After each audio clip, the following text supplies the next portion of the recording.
ఏం నేర్పిద్దాం అనుకుంటున్నారు మీరు సమాజానికి? ఏం చేద్దాం అనుకుంటున్నారు? అసలు విద్యాశాఖ అనేది నిద్రావస్థలో ఉంది. దానికి విద్యాశాఖ మంత్రి ముఖ్యమంత్రి గారే ఉన్నారు. ఓ పక్కన ఈ చైతన్య కాలేజీ లాంటి దాంట్లో స్టూడెంట్స్ ఆత్మహత్యలు చేసుకొని కనీసం నెలకొక్క విద్యార్థి అయినా ఆత్మహత్య చేసుకొని చచ్చిపోతూ ఉన్నారు ఈరోజు. కనీసం ఒక్కదానిపైన ఇంతవరకు కేసు పెట్టారా?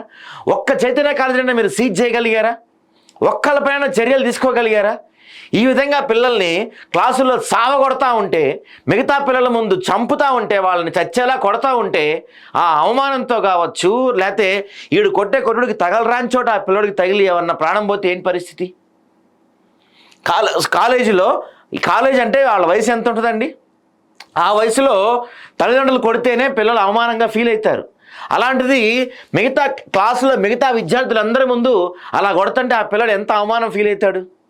ఆ అవమాన భారంతో వాడు ఏమైనా చేసుకుంటే మీ కాలేజీలు తీసుకొస్తారా? మీ ప్రభుత్వం తీసుకొస్తుందా? వాళ్ళు మళ్ళీ సిగ్గుండద్దా మీ చైతన్య కాలేజీ వాళ్ళకి? సిగ్గు కనీసం కొంచెం అన్నా మీకు సిగ్గు మానం మర్యాద లాంటివి ఏమైనా ఉన్నాయా? ఇలానే కొట్టేది పిల్లల్ని చావ కొడుతున్నారు కదండి బాబు. ప్రభుత్వాలు నిద్రపోతున్నాయి. నిజంగా విద్యాశాఖ మంత్రిగా ఉన్న ముఖ్యమంత్రి గారు, మీకు చేత కాకపోతే మీరు వదిలేసేయండి. మీ విద్యాశాఖని ఎవరన్నా సమర్థులకు అప్పగించండి. మీరు దాన్ని నిర్వహించలేకపోతున్నారు, మీతో కావట్లేదు. అది ఒక సమీక్ష జరగలేదు గత 2 సంవత్సరాల నుంచి విద్యాశాఖ పైన. ఈ చైతన్య కాలేజీ వాళ్ళ ఆగడాలకి అంతు పంతు లేకుండా పోతుంది. వాళ్ళు ఎంతమంది విద్యార్థులు అక్కడ ఆత్మహత్యలు చేసుకున్నా ప్రభుత్వం పట్టించుకోదు.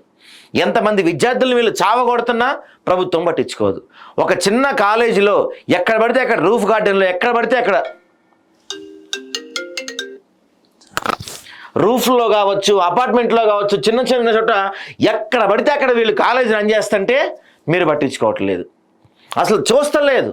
చైతన్య కాలేజీకి ఏమైనా ప్రత్యేక చట్టాలు ఉన్నాయా? లేకపోతే వాళ్ళు ఏమైనా ఈ దేశానికి సంబంధించిన వాళ్ళు కాదా? వాళ్ళకి ఏమైనా ప్రత్యేక రాజ్యాంగం ఉందా? ఏ చట్టం చెప్తుంది ఇలా కొట్టమని? ఏ విద్యాశాఖ చెప్తుంది ఇలా కొట్టమని? అరే పోలీసులే నిజంగా ఇండియాలో మర్డర్ చేసిన వాడినే కొట్టకూడదు. పోలీసులు కోర్టు పర్మిషన్ తీసుకుంటే తప్ప వాడిపైన 3rd డిగ్రీ యూజ్ చేయకూడదు. వీడు ఏం చేశాడు? ఆ పిల్లడు మర్డర్ చేశాడా? మీ కాలేజీలో ఏమైనా బాంబు పెట్టాడా? అయినా సరే కొట్టకూడదు మన భారతదేశ చట్టం ప్రకారం. చావబాతున్నారు పిల్లల్ని. వాడికి ఏమన్నా అయితే ఎవడన్నా రెస్పాన్సిబిలిటీ?